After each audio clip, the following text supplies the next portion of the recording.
जब परमात्मा का नाम लेते हैं तो दो तरीके समझ आए। एक तो जिह्वा से बाहर नाम लेना, दूसरा ऐसा पुकारना जैसे पास के कमरे में से माँ भाई बहन को पुकारते हुए बार बार बुलाना, इस भाव से वो सामने आ जाएं।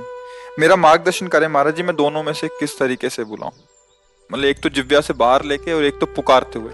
देखो, एक होता है वाचिक, फिर होता है उपांश, फिर होता है मानसिक। परा पश्यंती मध्यमा वैखरी, ये वाणी है जो हम बोल रहे हैं, वैखरी वाणी।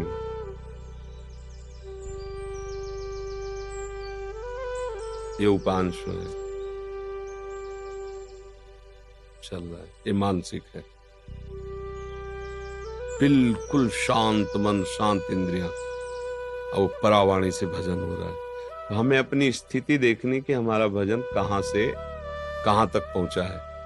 यदि हमारा थोड़ा मानसिक जप करने के बाद मन भाग रहा है, तो हमें मानसिक जप पे ज्यादा नहीं टिकना चाहिए, हमें तुरंत वाचिक पर आना चाहिए।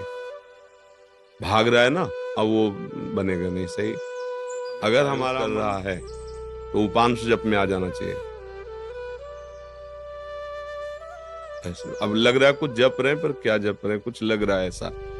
मानसिक जप ये होता है कि सामने मंत्र है, कान में सुनाई दे रहा है, आंख में एक एक अक्षर जमा हुआ है, और अंदर से परावाणी से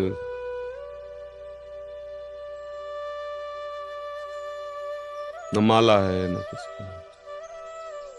उठते बैठते चलते फिरते हर समय। पर ये सिद्धों की स्थिति होती है, साधक को करना होता है। तो अगर हम कम से कम 1.5 वर्ष जवान से अभ्यास करें, राधा राधा राधा राधा,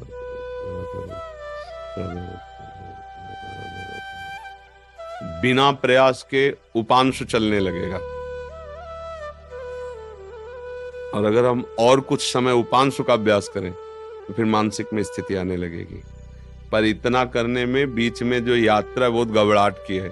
जब पाप नष्ट होते हैं तो जलन पैदा होती है, नाना प्रकार के जो जिंदगी में कभी भी झगड़ा द्वेष अपमान हुआ होगा सब याद आएगा। सब जो पाप किए हैं वो सब सामने आए, क्योंकि भस्म होगा ना। और उस समय साधक को टिक पाना बड़ा कठिन होता है। अच्छा, जो कमजोरी रही वो तुम्हारे सामने उपस्थित हो जाएगी। जैसे आप काम, क्रोध, लोभ, मोह, मद, वही तुम्हें दबाना शुरू कर देगा, क्योंकि अब युद्ध शुरू हो गया ना। नाम अब विजय करवाएगा ना, तो नाम न छूटे, उत्साह न टूटे, और आप आगे बढ़ते रहो तो जीत जाओगे। और इसके लिए साधु संग बहुत जरूरी है। जैसे हम कहीं हार रहे हो और कोई हमारा विश्वास नहीं कह दे, जीत गए जीत गए, अरे बस जीत गए, उठा पटक बस पटक, तो उसमें बल आ जाएगा। उसने दिया कुछ नहीं, वाणी से केवल बोला तुम निकल गए, घबराना मत, आप बस आगे निकल गए, आप निकल जाओगे। अरे तुम क्या निकल पाओगे, गए गए, वो निरुत्साहित होकर मर जाएगा।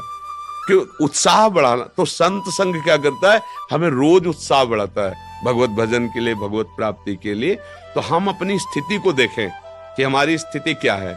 अगर कुछ जपते फिर मन भाग जाता है, परेशानी, अभी हमारी मानसिक स्थिति नहीं, हमें उपांश में आना है, और उपांश में भी जी घबराने लगता है, परेशानी हो रही, तो नाम कीर्तन करना है, राधा वल्लभ राधा वल्लभ राधा वल्लभ श्री राधा। अनेक राग रागिनियों से इसीलिए हमने छूट दी है कि आप अनेक धुनियों में गाओ। संसारी आदमी है, तुम्हें पसंद है ये धुनी, उसी पसंद धुनी में राधा नाम लगाओ। राधा नाम जहर है, पर उसे शोध करके दो। जब शोध करके दोगे तो दवाई का ध्वनि है, पर लगाओ राधा नाम उसमें, और आप गाओ राधा राधा राधा। तो भाव को भाव अनखाल सहु, नाम जपत मंगल दिसि दसहु। समझ पा रहे प्रश्न करता जी?